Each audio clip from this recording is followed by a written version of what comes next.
Hello everyone. Next हम कुछ और एग्जांपल्स करेंगे एक्सपेक्टेशन के ऊपर। Expectation of random variable x, उसी के ऊपर आगे कुछ एग्जांपल डिस्कस करते हैं। इम्पोर्टेंट एग्जांपल्स हमारे पास। तो ये आपके पास क्वेश्चन है, क्वेश्चन लिखो। मोस्ट इम्पोर्टेंट क्वेश्चन है ये, आपका पीयू में भी 3 बार आ चुका है। ए bowl contains 10 chips, 10 chips of which 8 are marked 8 are marked rupees to each and 2 are marked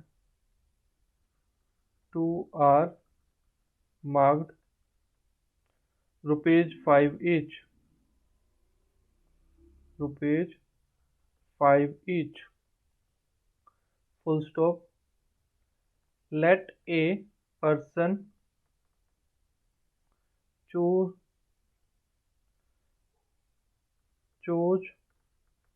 at random and without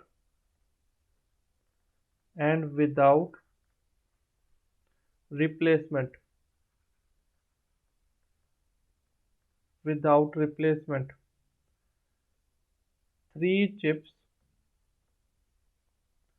from bowl, 3 chips from bowl, full stop. If the person is to receive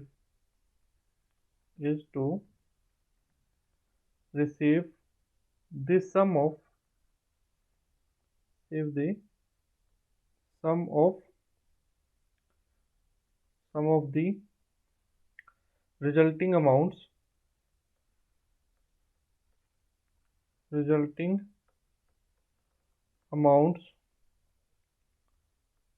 find the expected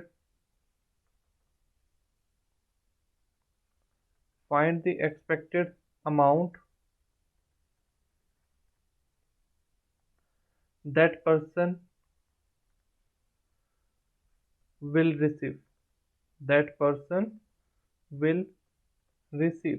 ठीक है, तो question की statement को ध्यान से पढ़ना है। पहले आपने सबसे पहले क्वेश्चन की स्टेटमेंट को ध्यान से पढ़ना है। ठीक है, तो स्टार्टिंग में देखो क्या दिया हुआ है, बाउल है। बाउल के अंदर टोटल 10 चिप्स है, of which 8 are marked rupees two each.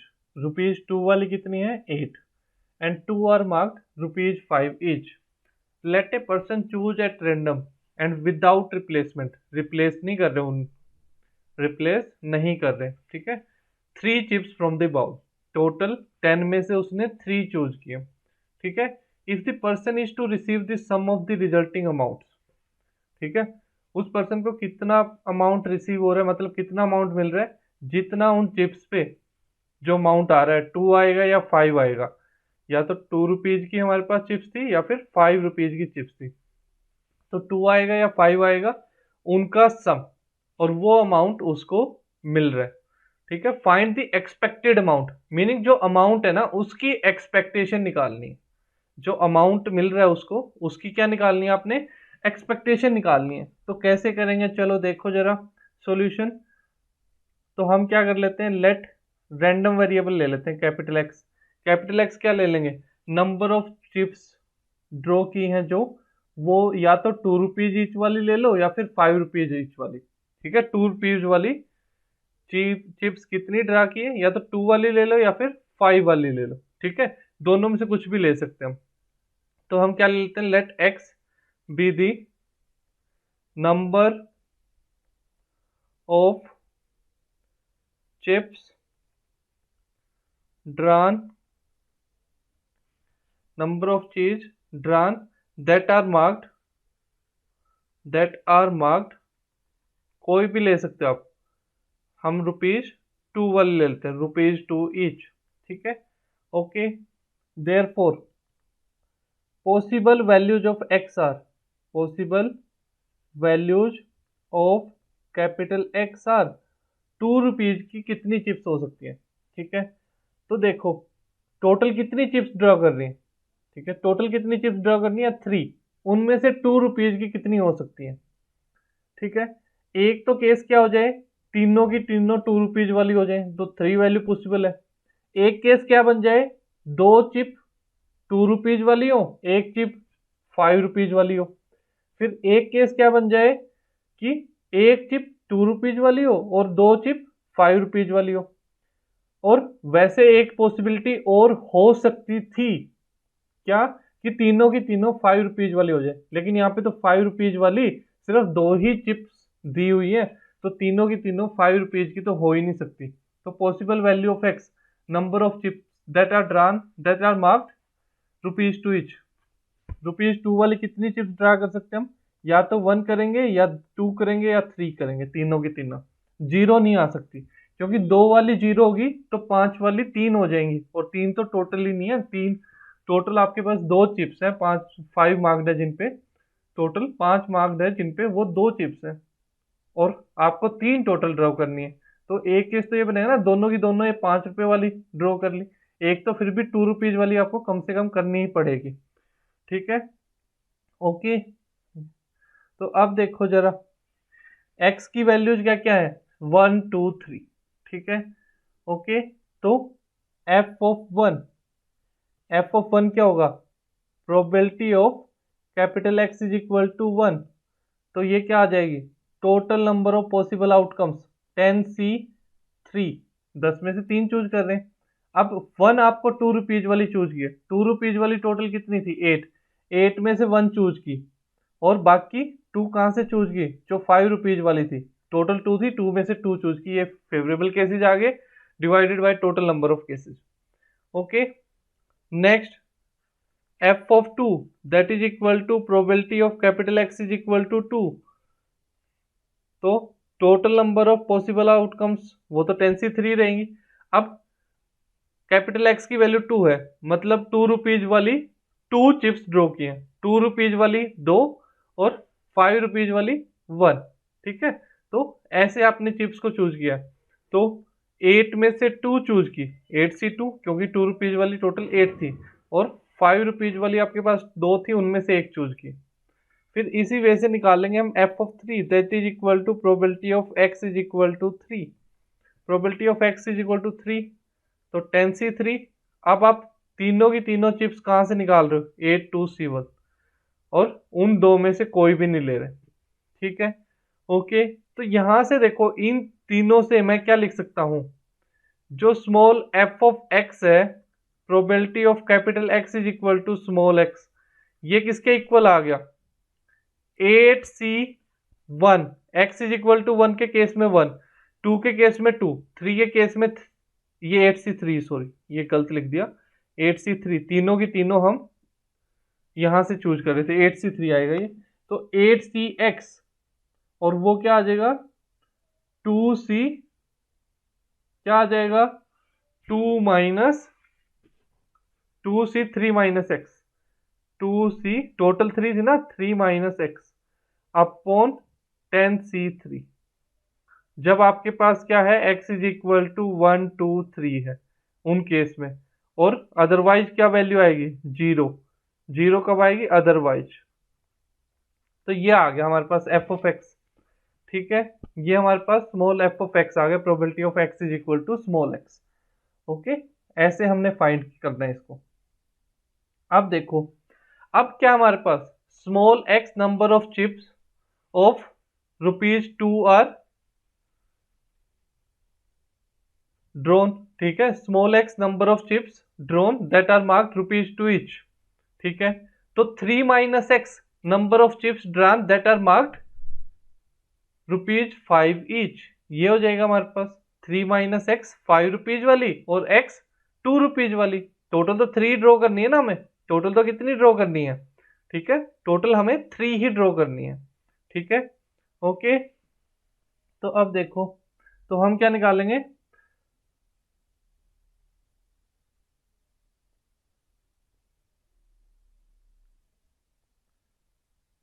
Amount, amount कितना रिसीव हुआ, ठीक है, the amount that the person will receive, will receive, ठीक है। तो 2 रुपीज वाली एक्स चिप चूज कर रहे हैं, तो 5 रुपीज वाली 2 × x, ठीक है, एक्स की वैल्यू 1 2 3 कुछ भी हो सकती है, और 5 रुपीज वाली कितनी होंगी 3 - x, तो कितना आ गया, तो ये आ जाएगा हमारे पास 2x + 15 - 5x, तो ये आ गया 15 - 3x, हमारे पास क्या आ गया 15 - 3x आ गया, ठीक है। ये आ गया हमारे पास कि इतना अमाउंट जो है वो पर्सन रिसीव करेगा। अब निकालना क्या है कि ये जो अमाउंट रिसीव कर रहा है पर्सन, इसकी एक्सपेक्टेशन क्या है, इसकी एक्सपेक्टेशन क्या है, expectation of 15 - 3x, expectation of 15 - 3x हमें फाइंड करनी है। That is equal to constant term हमें पता है बाहर आ जाती है, 15 - 3 भी बाहर आ जाएगा, एक्सपेक्टेशन ऑफ कैपिटल एक्स लिख दो या स्मॉल एक्स लिख दो, कोई फर्क नहीं पड़ता, इसको कैपिटल एक्स लिख लेते हैं क्योंकि पहले हमने इसी फॉर्म में किया था, ठीक है। ओके, तो ये क्या आ जाएगा हमारे पास, ये आ जाएगा that is equal to 15 - 3 expectation of x, कौन सा रैंडम वेरिएबल है, डिस्क्रीट रैंडम वेरिएबल है, summation x is equal to 1 2 3, x की तीन ही वैल्यू आ रही है ना 1 2 3, एक्सपेक्टेशन ऑफ एक्स क्या होता है हमारे पास x f x, x f x, ये आ गया हमारे पास, ठीक है, एक्स एक्स, तो ये 15 - 3 इंटू 1 इंटू एफ ऑफ 1 क्या हो जाएगा, एक्स की वैल्यू 1 पुट कर रहे हैं, एफ ऑफ 1 क्या था हमारे पास, पीछे निकाला था, एफ ऑफ 1, एफ ऑफ 1 क्या था 8c1 2c2 divide by 10c3, 1 into 8c1 into 2c2 divided by 8c3 plus 2 into क्या हो गया था यहाँ पे f of 2 8c2 2c1 divided by 8c3 plus next 3 into 8c3 2c0 divided by 8c3, ठीक है, ये आ गया था हमारे पास। ओके, तो ये तीनों वैल्यूज यहाँ पे पुट कर दी, अब इसको सिंप्लीफाई कर लेंगे, सिंप्लीफाई करके हम आंसर निकाल लेंगे, 15 - 3 8c1, 8c1 क्या होता है 8 हो जाएगा, 2c2 1 divided by 8c3 that is equal to 8 into 7 into 6 into 5 factorial होगा और नीचे कैंसिल हो जाएगा 3 फैक्टोरियल 3 इंटू 2 इंटू 1, तो ये 3 2 6, ये गया 8 से 8 गया 1/7 आ गया, तो plus 2 into 8c2 that is 8 into 7 divided by 2 into 2c1 that is 2 divided by 8c3 8 into 7 into 6 divided by 3 into 2 into 1, तो ये कैंसिल 8 7, ये कैंसिल 2 एज इट इज, ठीक है, प्लस 3 इंटू, बस सिंप्लीफाई करना है इसको, 8c3 बाई 8c3 हो जाएगा, ये कैंसिल आउट 2c0 वो 1 होता है, तो ये आ गया आपके पास 15 - 3 इंटू 1/7, ये क्या बन गया 1/7 आ गया, ठीक है, 5 फैक्टोरियल डिवाइडेड बाई 5 फैक्टोरियल हो जाएगा, ठीक है, तो ये आ गया हमारे पास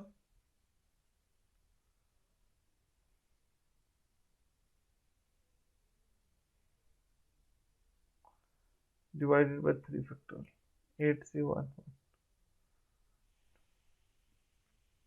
ठीक है।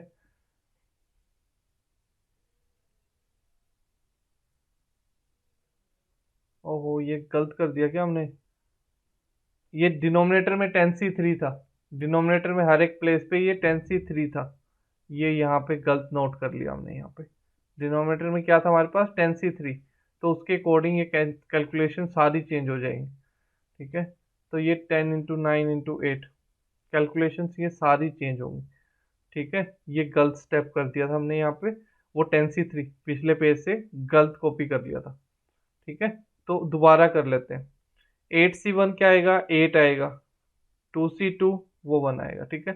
10 into 9 into 8 divided by into 7 factorial divided by 7 factorial into 3 factorial, तो ये कैंसिल हो गया। 3 फैक्टोरियल से 3 3 जा 9 एंड 2 5 जा, ये हो गया 15, ठीक है। तो ये 8 से 8 कैंसिल, तो 1/15 आ गया, ये तो 1/15 प्लस, ये आपके पास सिंपल कैलकुलेशन है, ये आप वैसे भी सोल्व कर सकते हो। 8C2 क्या होगा, 8 into 7 divided by 2 into 2C1 2 divided by 10 into 9 into 8 divided by 3 factorial, 3 into 2, 3 3 जा 9, 8 से 8 कैंसिल, 2 5 जा 10, ठीक है। तो ये आ जाएगा प्लस 8C3 2C0, 8C3 तो 8 factorial divided by 3 factorial and 5 factorial divided by 10 factorial and 3 factorial and 7 factorial. तो इनको सिंप्लीफाई करके जस्ट हमने कैलकुलेशंस करके आंसर लिखना है, ठीक है। ये आंसर आप फाइंड कर लोगे, बस इसको सिंप्लीफाई करना आपने, ठीक है। ये आप खुद करोगे। हम नेक्स्ट क्वेश्चन करते हैं, ठीक है। चलो, तो नेक्स्ट क्वेश्चन है हमारे पास, a man with n keys want to open a lock and tries independently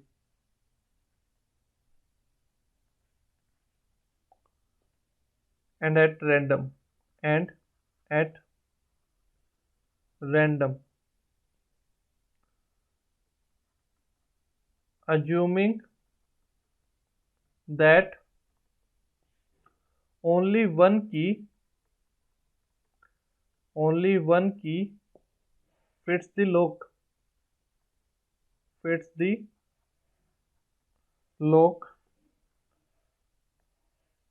find the expected number of trials, find the expected number of trials,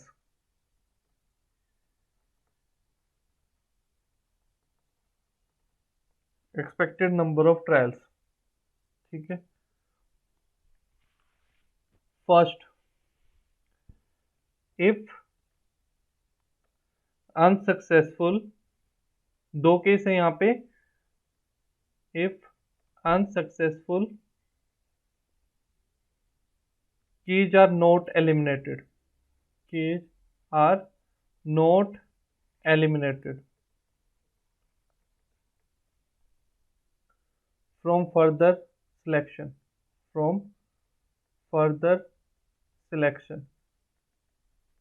second आपके पास सेकंड है, if unsuccessful keys are eliminated from further selection, ठीक है। एक case में जो unsuccessful की है उनको एलिमिनेट नहीं कर रहे, रिमूव नहीं कर रहे, सेकंड केस में उनको रिमूव कर रहे हैं, ठीक है।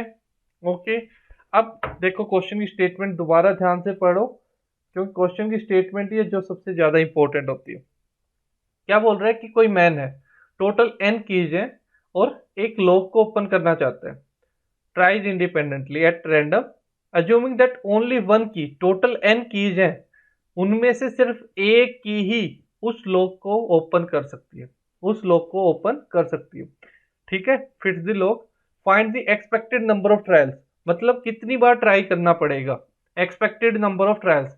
अब एक्सपेक्टेशन किसकी फाइंड करते हैं हम, एक्सपेक्टेशन रैंडम वेरिएबल x की फाइंड करते हैं, तो एक्सपेक्टेड नंबर ऑफ ट्रायल्स पूछा गया, तो टोटल नंबर ऑफ ट्रायल्स, ठीक है, total number of trials for success का मतलब क्या है कि वो लॉक खुल जाए, उसके लिए कितने ट्रायल किए, तो वो हम x ले लेंगे, कैपिटल एक्स क्या ले लेंगे, नंबर ऑफ ट्रायल्स को ले लेंगे, ठीक है। Let capital x is equal to क्या ले लेंगे, number of trials. Let capital x is equal to number of trials to open the lock, to open the lock, ठीक है। कितने ट्रायल चाहिए। अब कैपिटल एक्स की वैल्यू कितनी हो सकती है, क्या पता फर्स्ट ट्राई में ओपन हो जाए, फर्स्ट की लग जाए, second, third, fourth, fifth, sixth, seventh, क्या पता ऐसे लगे ही ना, चलता जाए इन्फिनिटी तक, इन्फिनिटी तक चलता जाए ना, क्योंकि आप अनसक्सेसफुल कीज को एलिमिनेट नहीं कर रहे। जो आपकी रॉन्ग की है, जिससे ताला नहीं खुलने वाला, वही चाबी बार बार आपके सामने आती रहे, ठीक है। यदि आप अनसक्सेसफुल कीज को एलिमिनेट कर देते हो, फिर तो आपके पास एनी चॉइस बचेगी कि मैक्सिमम एनथ की में तो जरूर खुल ही जाएगा। लेकिन यदि आपने अनसक्सेसफुल कीज को एलिमिनेट नहीं किया, मतलब जो अनसक्सेसफुल की है उसी को बार बार यूज करते रहे आप, तो फिर कोई जरूरी थोड़ी नहीं है कि ताला खुलेगा ही खुलेगा, ठीक है। ओके, चलो तो देखते हैं। कैपिटल एक्स क्या ले लेते हैं, number of trials to open the lock. तो कैपिटल एक्स की वैल्यूज क्या हो जाएंगी, 1 to infinity. Therefore possible values of capital x are 1 2 3 and so on, चलती जाएंगी ऐसे अप टू इंफिनिटी तक, ठीक है। ओके, अब क्या निकाल लेते हैं, एक हम ले लेते हैं सक्सेस की प्रोबेबिलिटी और एक फेलियर की प्रोबेबिलिटी, ठीक है। लेट P be the probability of success, T of success, success की प्रोबेबिलिटी कितनी है, ठीक है। इन ईच ट्रायल कर लेते हैं, इन ईच ट्रायल सक्सेस की प्रोबेबिलिटी। आपके पास फेवरेबल केस कितने हैं, कितनी कीज से ताला खुल सकता है। A man with n keys want to open a lock and tries independently assuming that only one key fits the lock, सिर्फ एक की से ताला खुलेगा। तो सक्सेस होने के लिए कितनी की है आपके पास, एक ही है, और टोटल कितनी की है, n। तो favourable cases 1 divide by total cases n, okay. और लेट क्या क्यों ले लेते हैं, क्यों भी द प्रोबेबिलिटी ऑफ फेलियर, क्यों क्या ले लेते हैं, probability of failure in each trial, वो क्या हो जाएगी 1 minus 1 by n, 1 minus 1 by n. Total probability 1 होती है ना, 1 में से सक्सेस की माइनस कर दी तो फेलियर की आ गई, ओके, ठीक है। तो ये हमने अज्यूम कर लिया, ये हमने अज्यूम कर लिया, ठीक है। तो अब देखो, अब टेबल बनाएंगे हम, अब एक टेबल बनाएंगे।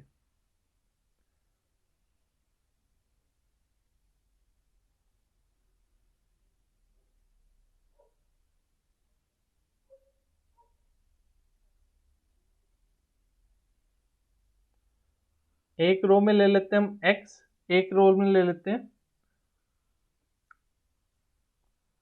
एफ एक्स, ये कैपिटल एक्स, यहाँ पे एफ ऑफ एक्स, उसकी probability, probability of x is equal to x.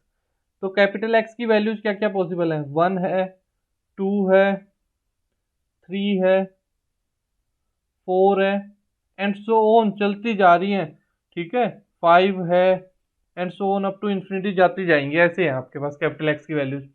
Capital x is equal to 1, meaning number of trials to open the lock कितनी है, 1। मतलब पहले ही ट्रायल में लॉक ओपन हो गया, मतलब फर्स्ट ट्रायल में ही आपको क्या मिल गई, सक्सेस, और उस सक्सेस की प्रोबेबिलिटी कितनी है, p है, ओके।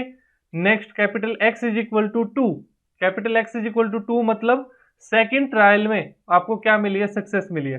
तो फर्स्ट ट्रायल कैसा था आपका, फेलियर था। यदि फर्स्ट ट्रायल में सक्सेस मिल जाती तो सेकंड ट्रायल की जरूरत ही क्या थी हमारे पास। तो फर्स्ट ट्रायल फेलियर, फेलियर की प्रोबेबिलिटी क्यों, सेकंड ट्रायल आपके पास सक्सेस, तो उसकी प्रोबेबिलिटी p। अब कैपिटल एक्स की वैल्यू 3 के लिए सिंप्लीफाई करते हैं, कैपिटल एक्स की वैल्यू 3 है, मतलब थर्ड ट्रायल में जाके, थर्ड ट्राई में आपसे ओपन लॉक जो है ओपन हुआ है, मतलब पहली दो ट्राई आपकी कैसी थी, फेलियर। क्यू स्केयर फेलियर के लिए क्यू इंटू क्यू हो जाएगा ना, फर्स्ट ट्राई के लिए क्यू, सेकंड ट्राई के लिए क्यू, थर्ड आपके पास सक्सेस है उसके लिए पी, ओके। ऐसे ही capital x is equal to 4, meaning total 4 trial चाहिए आपको लॉक को ओपन करने के लिए। तो मतलब पहले 3 बार failure, q into q into q, q cube, 4 times success, तो उसके लिए पी। ऐसे ही 5 के लिए q raise to power 4 into P and so on. ठीक है, ये आ गया हमारे पास। अब निकालना क्या हमने, एक्सपेक्टेशन ऑफ एक्स। ठीक है, देयरफॉर एक्सपेक्टेशन ऑफ एक्स, ये क्या हो जाएगा हमारे पास, summation x x f x, x is equal to 1 to infinity. ठीक है, तो इसको सिंप्लीफाई कर लेते हैं। ये क्या हो जाएगा, x की वैल्यू 1 तो एफ एक्स की value p, 1 into p, plus x की वैल्यू 2, एफ एक्स की value q p, q into q p, plus x की वैल्यू 3, एफ एक्स की value q square p, 3 times q square p, plus 4 times q cube p, plus 5 times q raise to power 4 p and so on. ये आ गया हमारे पास। ठीक है, okay, which is equal to, which is equal to, ये क्या हो जाएगा हमारे पास, यहां से क्या कॉमन निकाल सकते हैं, p कॉमन निकाल लेते हैं हर एक टर्म में। p कॉमन निकाल लिया हमने, तो ये क्या बन गया, 1 plus 2q plus 3q square plus 4q plus 5q raise to power 4 and so on. ये जो टर्म बनी है ये हमारे पास, ये 1 minus p, oh sorry 1 minus q raise to power -2, 1 minus q raise to power -2 की एक्सपेंशन होती है बाइनोमियल एक्सपेंशन, ये याद रखना आप। मैं बता दूंगा इस क्वेश्चन के बाद, हम डिस्कस करते हैं कि ये कैसे आई, ये 1 माइनस क्यू की एक्सपेंशन क्यों है। ठीक है, 1 माइनस क्यू की एक्सपेंशन ये क्यों है ये टर्म, तो वो हम इसके बाद डिस्कस करते हैं। ठीक है, 1 minus q raise to power -2 की एक्सपेंशन कैसे आई है, ये आपके पास इंपॉर्टेंट भी है। तो अब देखो 1 माइनस क्यू क्या था, 1 minus Q 1 minus probability of failure, Q क्या है, प्रोबेबिलिटी ऑफ फेलियर, तो ये क्या हो जाएगा p रेज टू पावर -2, तो ये क्या बन गया हमारे पास, p into p raise to power -2 p inverse 1 by p, और p की वैल्यू क्या थी 1 बाई n, तो ये क्या आ गया n। एक्सपेक्टेशन ऑफ x क्या आ गया हमारे पास n। ये फर्स्ट केस किया हमने, ये कौन सा पार्ट किया है, फर्स्ट पार्ट। ठीक है, फर्स्ट पार्ट। अब सेकंड पार्ट। ठीक है, अब क्या निकाल लेते हैं, सेकंड पार्ट। ठीक है, चलो देखो जरा, सेकंड पार्ट बड़े ध्यान से करना पड़ेगा हमें। सेकंड पार्ट, सेकंड पार्ट को सोल्व करते हैं। सेकंड पार्ट क्या करेंगे हम अनसक्सेसफुल कीज को एलिमिनेट कर देंगे, अनसक्सेसफुल कीज को क्या कर देंगे, एलिमिनेट कर देंगे। ठीक है, तो हम क्या बोल रहे हैं, when unsuccessful keys are eliminated. अब टोटल n कीज है, मतलब फर्स्ट आपकी नहीं भी आ रही, फर्स्ट आपकी मान लो फर्स्ट आपका लॉक नहीं खुला, फर्स्ट खुल गया तो नंबर ऑफ ट्रायल्स कितने हो गए, एक ही हो गया। ठीक है, number of trials to open a lock, वो एक ही हो गया। अब मान लो फर्स्ट से नहीं खुला तो फर्स्ट की को रिमूव कर दोगे, सेकंड से खुल जाएगा।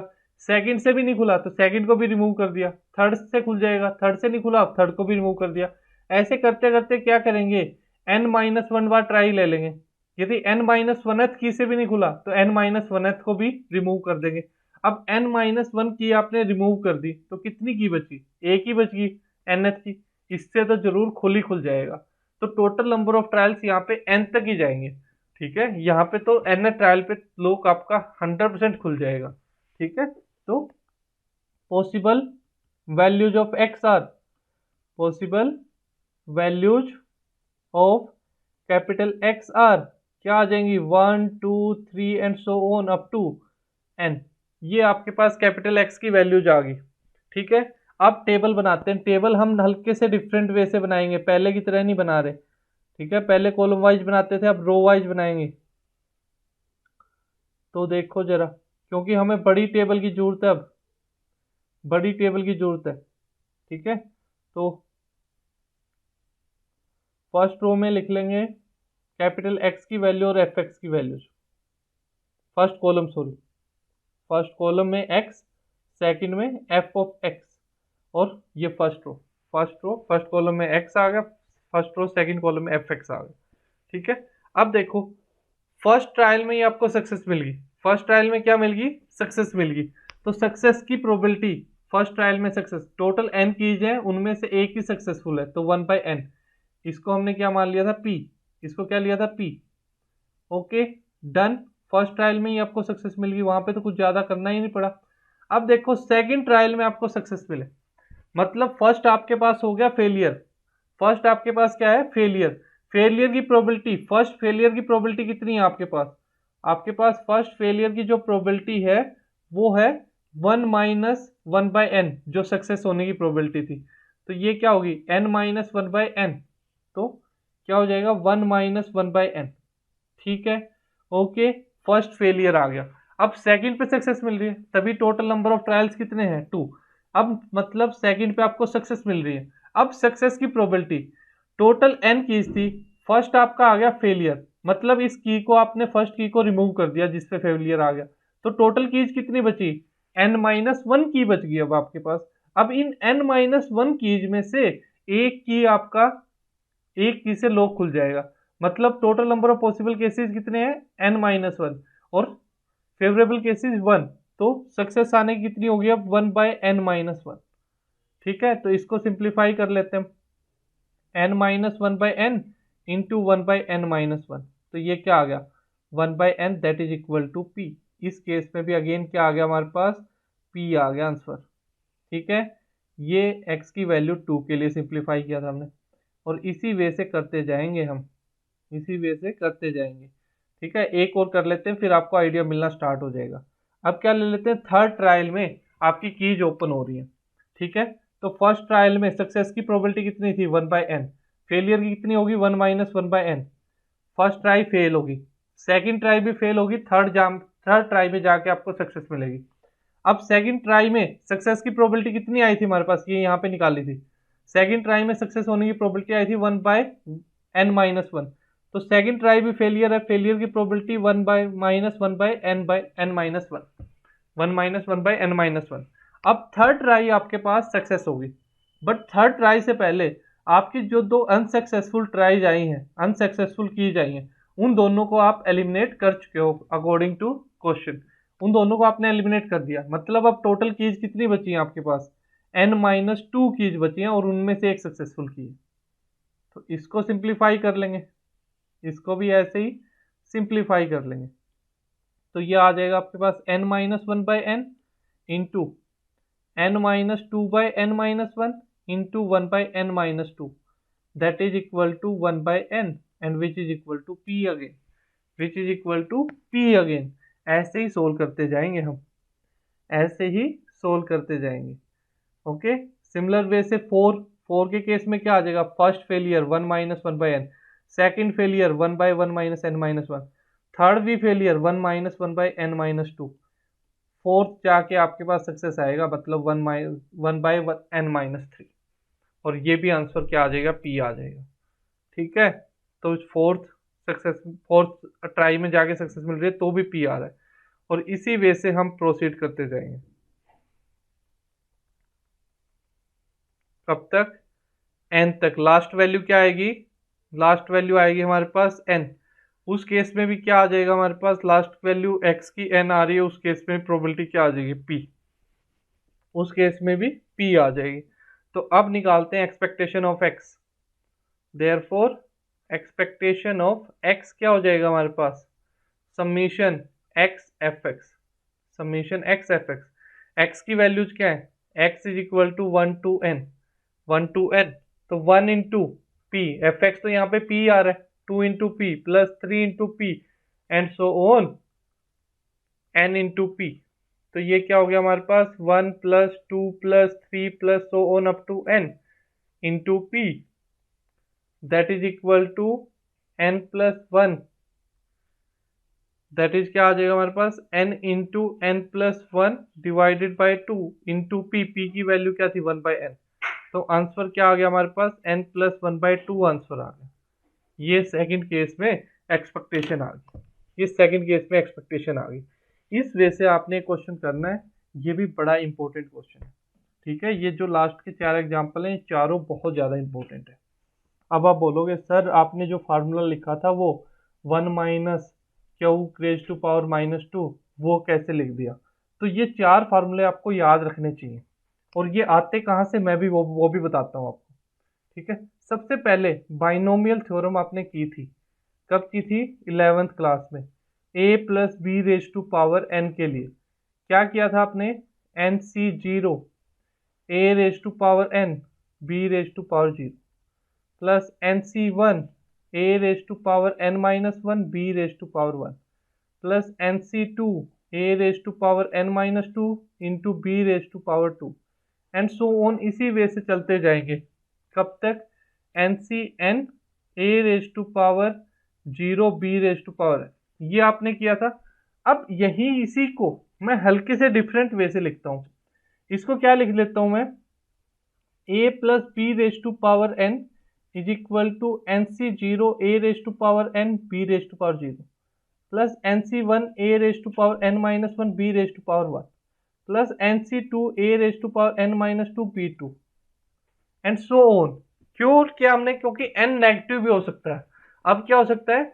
n नेगेटिव भी हो सकता है। n में भी नेगेटिव, n में भी नेगेटिव। नेगेटिव है तो देखो n में से पहले 1 माइनस किया, फिर 2 माइनस किया, फिर 3 माइनस किया, तो ऐसे कुछ भी टर्म्स आती जाएंगी। बट आप बोलोगे सर n नेगेटिव है तो ये कॉम्बिनेशन हम सोल्व नहीं कर पाएंगे, ये कॉम्बिनेशन हम सोल्व नहीं कर पाएंगे, तो लास्ट टर्म तो आनी चाहिए। बट इस कॉम्बिनेशन को हम इस फॉर्म में नहीं लिखेंगे, उसमें क्या करेंगे?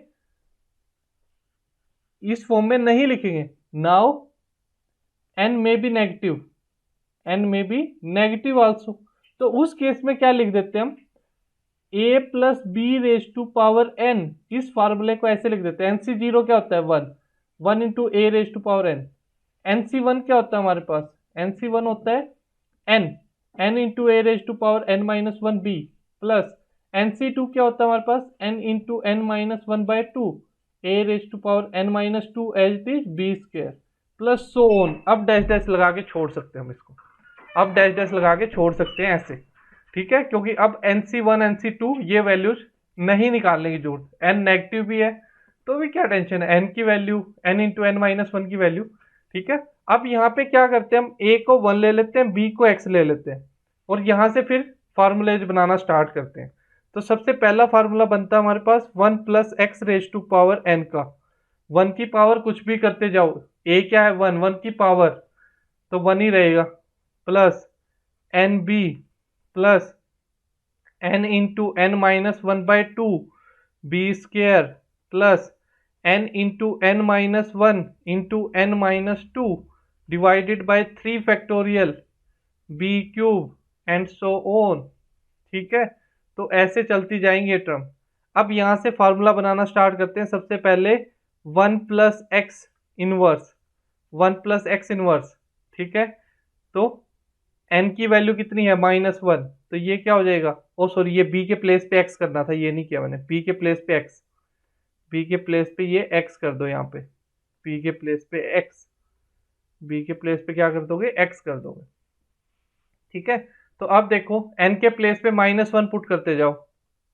ठीक है, प्लस ये 2 2 कैंसिल, ये क्या हो जाएगा? X square minus x cube, क्योंकि 3 फैक्टोरियल ऊपर ही बन जाएगा, नीचे बन जाएगा cancel, plus x raise to power 4 minus x raise to power 5 and so on. First expansion ये बनता है। फिर इसमें x को माइनस एक्स से रिप्लेस कर दो, तो 1 plus x square plus x cube plus x raise to power 4, इसमें सारी टर्म पॉजिटिव आ जाती हैं, ऐसे चलते जाएंगे। ठीक है, फिर अब क्या करेंगे? n की वैल्यू -2 ले लेंगे, n की वैल्यू -2, तो ये 1 minus 2x plus 3x square minus 4x cube plus 5x raise to power 4 and minus so on. ठीक है, ये हमारे पास बन जाता है। नेक्स्ट 1 माइनस एक्स, एक्स को अब माइनस एक्स से रिप्लेस कर दो, तो 1 plus 2x plus 3x square plus 4x cube plus 5x raise to power 4 and so on. और यही फार्मूला हमारे पास वहां पे आया था, 1 minus x raise to power -2, बस x के प्लेस पे वहां पे क्या था? क्यू था। ये देखो 1+2 क्यू +3 क्यू² +4 क्यू +5 क्यू⁴ ये टर्म आए, ठीक है। तो ऐसे ये फार्मूले बनते हैं, बहुत ज़्यादा जगह पे हेल्पफुल है। वैसे भी आपने ये डिफरेंशियल इक्वेशन में भी किए होंगे, पर्टिकुलर इंटीग्रल निकालने के लिए एक मेथड में यूज होते थे ये सारे फार्मूलाज। ये सारे फार्मूलाज पर्टिकुलर इंटीग्रल फाइंड करने के लिए यूज होते थे आपके पास, ठीक है। ओके, नेक्स्ट क्वेश्चन फिर करते हैं। एग्जाम्पल 6 आप खुद करोगे, प्रूफ टाइप ही है, ठीक है। मीडियन की प्रॉपर्टी यूज हो रही है, कुछ नहीं है। यदि फिर भी किसी को डाउट आ रहा है तो फिर आप पूछ सकते हो, ठीक है। किसी भी स्टेप में डाउट आ रहा हो तो आप व्हाट्सएप कर देना, या फिर आप ग्रुप पे भी पूछ सकते हो, जो आपका व्हाट्सएप ग्रुप है, ठीक है, या कॉल कर लेना मेरे को। Let capital x be a non negative random variable, non negative random variable, ठीक है, with distribution function capital F of X, show that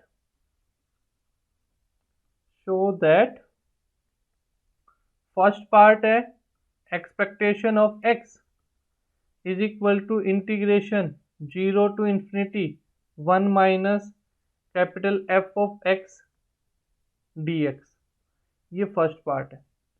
second part है expectation of x square that is equal to 2 times integration 0 to infinity x into 1 minus f of x dx, ये दो parts हमें prove करने, ठीक है।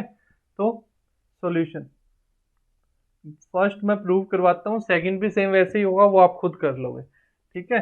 तो first देखो चला, बस यहाँ पे एक change of order of integration का कंसेप्ट आता है, जो कि आप नेक्स्ट सेमेस्टर 6 सेमेस्टर में करते होते हो। वो कंसेप्ट अच्छे से करने लायक है आपके लिए, बाकी तो इजीली कर सकते हो, बाकी तो सारी टर्म्स वही यूज होंगे। तो फर्स्ट देखो, गिवन क्या आपके पास, गिवन है x की वैल्यू कैसी है, ग्रेटर देन इक्वल टू 0, क्योंकि कैपिटल X क्या दे रखा है, नॉन नेगेटिव रैंडम वेरिएबल दे रखा है। कैपिटल X कैसा रैंडम वेरिएबल है, नॉन नेगेटिव रैंडम वेरिएबल, ठीक है। तो अब देखो राइट हैंड साइड ले लेते हैं हम, राइट हैंड साइड को सोल्व करके लेफ्ट हैंड साइड के इक्वल प्रूव कर देते हैं। तो राइट हैंड साइड क्या हमारे पास, integration 0 to infinity 1 minus capital F of X dx, ठीक है। अब देखो मैं कैपिटल F ऑफ X की वैल्यू पुट कर सकता हूं, मेरे को पता है, ठीक है, डिस्ट्रीब्यूशन फंक्शन दे रखा है, ओके। तो उसकी वैल्यू पुट कर देता हूं मैं, 1 minus capital F of X की वैल्यू क्या होती है, इंटीग्रेशन माइनस इंफिनिटी से लेके x तक, माइनस इंफिनिटी से लेके x तक, ठीक है, स्मॉल f ऑफ, अब देखो x dx के with respect to integration already है, तो हम कुछ और ले लेते हैं, वेरिएबल कुछ और ले लेते हैं, f ऑफ u du कर लेते हैं इसको, और बाहर ब्रैकेट के बाहर विद रिस्पेक्ट टू x, तो इंटीग्रेशन ऑलरेडी है हमारे पास, इसलिए हमने fx dx नहीं लिया यहाँ पे, f of u du, variable को चेंज करके ले लिया, कुछ हमने वेरिएबल को चेंज करके ले लिया। अब इसको क्या लिख सकते हैं हम, integration 0 to infinity 1 minus integration 0 to x कर सकते हैं, f ऑफ u du। ऐसा क्यों किया मैंने, बिकॉज क्या है हमारे पास, capital X greater than equal to 0 है, माइनस इंफिनिटी टू 0 पे, माइनस इंफिनिटी टू 0 पे कैपिटल X की कोई वैल्यू पॉसिबल ही नहीं है, तो मतलब प्रोबेबिलिटीज क्या वहां पे 0 है, तो स्मॉल f की वैल्यू वहां पे क्या है, 0 है, ठीक है, ओके। ये आ गया हमारे पास 1 minus integration 0 to infinity f of u du। अब 1 क्या होता है, 1 क्या होता है कि कंप्लीट, मैं यहां पे कर देता हूं, हमने क्या किया था, समीशन fx क्या होता है 1, इंटीग्रेशन fx dx ये भी क्या होता है 1, क्योंकि fx क्या है, स्मॉल f, प्रोबेबिलिटी मास या प्रोबेबिलिटी डेंसिटी फंक्शन, ठीक है, प्रोबेबिलिटी मास फंक्शन या प्रोबेबिलिटी डेंसिटी फंक्शन, एक जगह पे यहाँ पे मास था, यहाँ पे डेंसिटी, तो इस केस में स्मॉल f हम प्रोबेबिलिटी डेंसिटी फंक्शन ले रहे हैं, तो 1 क्या हो जाएगा हमारे पास, integration minus infinity to plus infinity तो नहीं लिखेंगे, क्या लिखेंगे, 0 टू इन्फिनिटी, क्योंकि नेगेटिव वैल्यूज पे तो कैपिटल एक्स डिफाइन ही नहीं है, नेगेटिव वैल्यूज को लेंगे ही नहीं हम। F of u d u minus integration 0 to x f of u d u, ठीक है, बाहर dx। तो देखो 0 टू इंफिनिटी में से 0 टू x इंटीग्रेशन माइनस कर दिया, तो इंटीग्रेशन कहां से कहां बच गया, x टू इंफिनिटी। तो 0 टू इंफिनिटी अंदर वाला integration, integration x to infinity रह गया, f of u d u, और बाहर फिर इसको पहले सिंप्लीफाई करेंगे फिर बाहर dx, ठीक है, पहले इसको सिंप्लीफाई करेंगे, इसको सिंप्लीफाई करेंगे अंदर वाले को, फिर जो आंसर आ जाएगा उसका with respect to x again integrate कर देते हैं, ये डबल इंटीग्रल। और अब इस डबल इंटीग्रल के अंदर हम ऑर्डर ऑफ इंटीग्रेशन को चेंज करेंगे, ऑर्डर ऑफ इंटीग्रेशन को चेंज करेंगे, यही मेन कंसेप्ट है, ठीक है, कि ऑर्डर ऑफ इंटीग्रेशन को चेंज हम कैसे कर रहे हैं, ठीक है।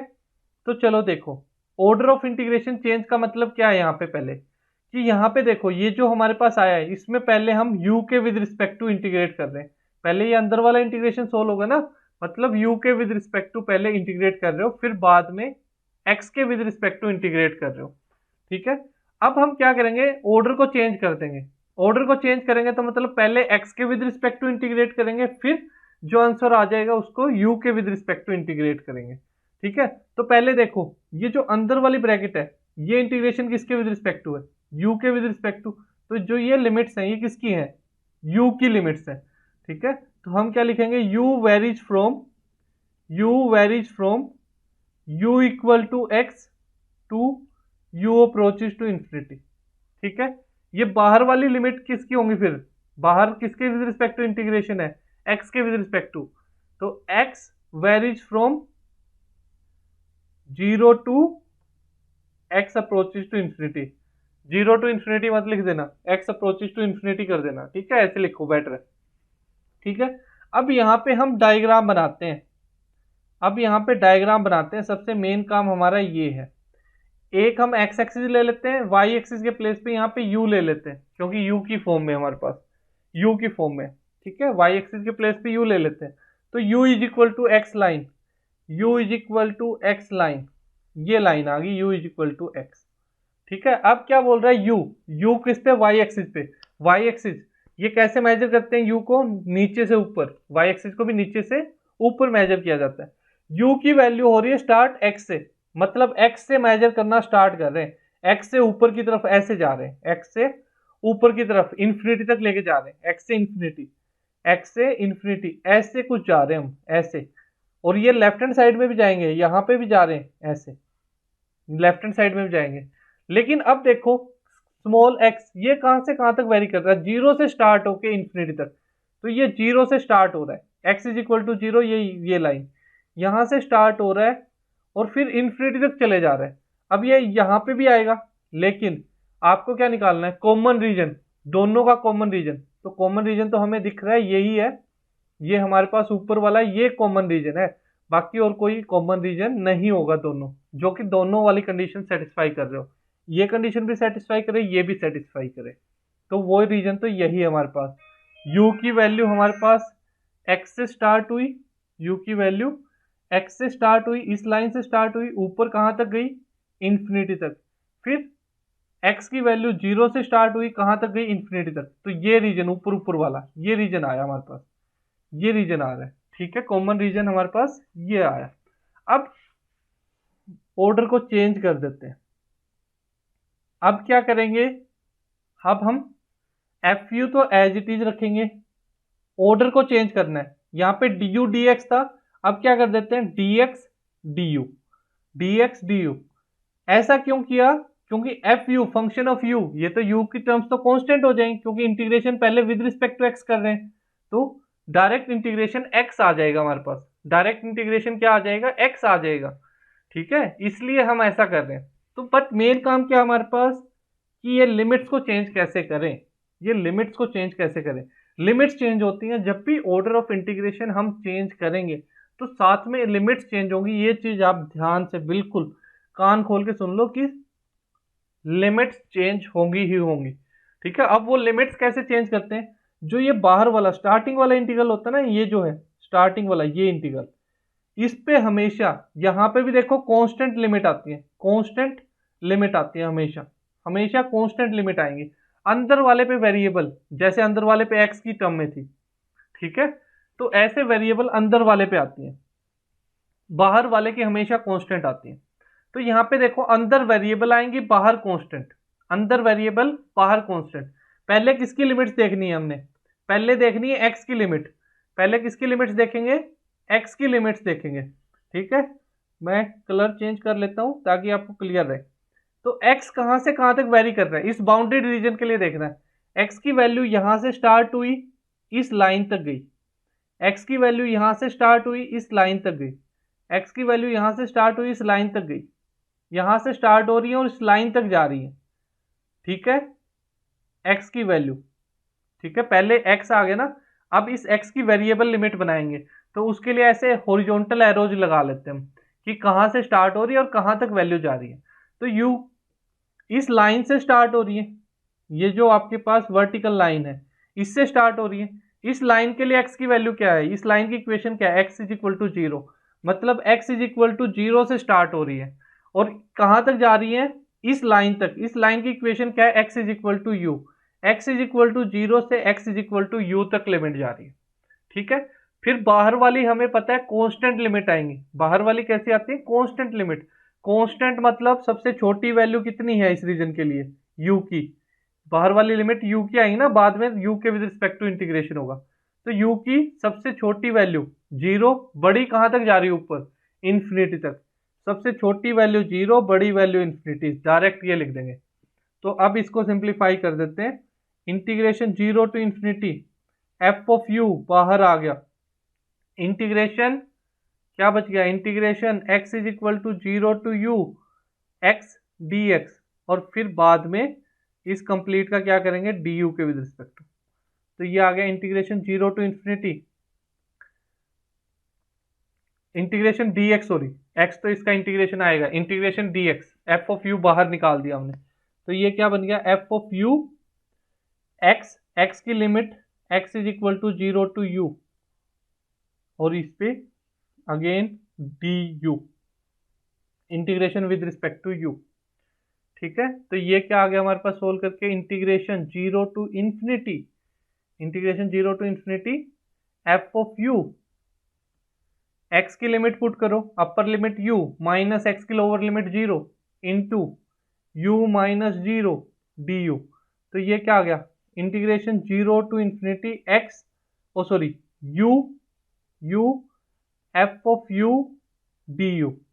ठीक है, अब वेरिएबल को हम कुछ भी चेंज कर सकते हैं, ये यू वेरिएबल आया, वेरिएबल हम कुछ भी चेंज कर सकते हैं, हम इसको वापस एक्स लिख देते हैं, x f x d x, और ये किसका फार्मूला है, एक्सपेक्टेशन ऑफ एक्स का। अब आप बोलोगे सर एक्सपेक्टेशन ऑफ एक्स का तो ये माइनस इंफिनिटी टू इंफिनिटी होता है, यही होता है ना x f x d x. अब यहाँ पे माइनस इंफिनिटी से जीरो पे जब फंक्शन की वैल्यू ही जीरो होगी, फंक्शन एक्स की वैल्यू ही जीरो होगी, एफ एक्स जो सॉरी प्रोबेबिलिटी क्या हो जाएगी, जीरो होगी, तो जीरो नहीं आएगा, वो माइनस इंफिनिटी जीरो तो मैटर कर ही नहीं रहा, वो किस पे मैटर कर रहा है, सिर्फ जीरो टू इंफिनिटी पे मैटर कर रहा है। तो ये आ गया आपके पास एक्सपेक्टेशन ऑफ एक्स, और यही आपने फर्स्ट पार्ट में प्रूव करना था। सेम इसी वे से सेकंड पार्ट, यहाँ पे भी change of order of integration करना पड़ेगा आपको, सेम इसी वे से वो सोल्व होगा, वो आप खुद करोगे। ठीक है, तो ये आपके पास एक्सरसाइज 2C थी, इसमें इसी टाइप के क्वेश्चंस हैं। ठीक है, क्वेश्चंस आप ट्राई करोगे, जिस बच्चे को अच्छे से करना है वो क्वेश्चंस भी कर ले, नहीं तो हर कोई एग्जाम्पल तो एटलीस्ट करे ही करे, क्योंकि आपको पता ही है आपका मैक्सिमम एग्जाम, इतने एग्जाम दे चुके हो आप पीयू के, मैक्सिमम एग्जाम कहाँ से आता है आपका, एग्जाम्पल से आता होता है। ठीक है, तो एटलीस्ट एग्जाम्पल्स तो आप करो ही करो। ओके, चलो ठीक है, आज के लिए इतना ही एनफ है।